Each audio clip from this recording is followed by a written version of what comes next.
Sadhguru, we as students stay away from our homes, from the familial, emotional comforts. In terms of our careers, we move out seeking greener pastures. In that, we seek company in opposite sex. Some people get into relationships which gradually progresses to physical intimacy. Sadhguru, the question is then why, as generations, we cannot discuss it openly? Or is premarital sex still a taboo? See, this is not some kind of a prescription. This is an individual need.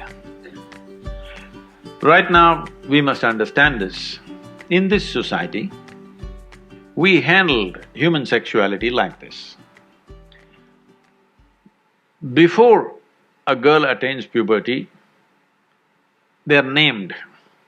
This is the boy you're going to marry at the age of 6 or 7. They don't marry, but they keep telling him, your uncle's son, this guy, you're going to marry him, you're going to marry him. They're telling him, you're going to marry her. So they have not seen each other, they have not met each other, they have nothing going, but emotionally they're being bound.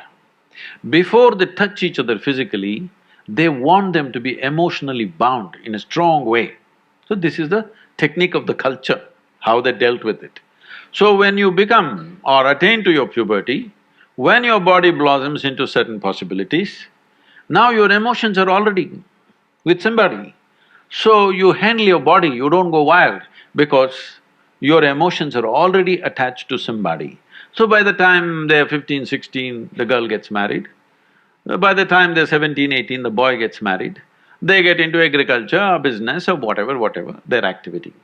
So one important aspect of the life of the youth is settled. One thing is emotion, another thing is a physical requirement. Both are settled at an early age. And of course, those days children came within a year or 2 years, so they got engaged and they got busy and life went on, all right? Today, our lives have changed because by the time you finish education, most people are minimum 24, 25 years of age. PhD means 35? I don't know what It depends how kind your professor is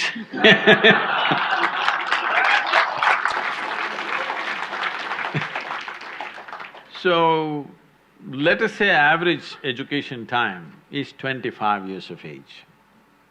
By the time they get employment and settle down somewhere to reasonable financial security, 30 years of time, all right? The peak of human hormonal function is between 15 to 30.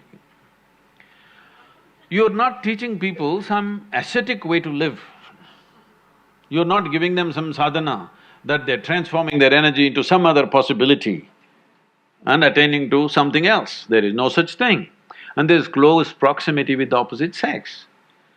If you don't want to address it, then you will create an unhealthy society, very unhealthy society, which unfortunately is finding expression in violent ways in our society because we've not addressed the fundamental needs of a human being. First thing is nourishment. If nourishment is taken care of, you must understand, nourishment is survival. Once survival is taken care of, naturally the species, this is not even individual, the species that you are is longing to reproduce. This is how it's built. It's longing to reproduce because this is survival of the species. If people don't reproduce, there is not going to be human race, isn't it? So, your body and your mind plays many tricks and how when you look at somebody, you suddenly think they're the most beautiful, suddenly you think they're the most fantastic, you will discover later many things. But initially, everything is clouded. See, I'm telling you, let's say you are 10, 12 years of age, you looked at people, they're quite normal. Suddenly you became 14, every little bump on somebody's body is a world by itself simply because your hormones begin to influence everything. In a way, your intelligence is hijacked by your hormones. Now, this is not to be judged as bad or good, this is a natural process. There may be a few people who will go beyond that. It's fantastic for them if they can go beyond that. They're not compulsive about it, they went beyond it, fantastic for that person. But you expect the whole society to go beyond it, you're just stupid. Such a thing doesn't happen.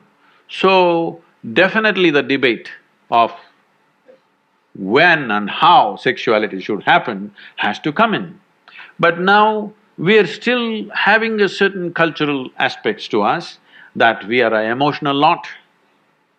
We are still an emotional lot. People suffer immensely when things happen without the needed emotions. A whole lot of people at least. There may be a few people who are above that, but a whole lot of people suffer. So, for our country, for our society, how to deal with this without causing a major disruption in the social structure is something that we must debate. We must do research on it, how to do it.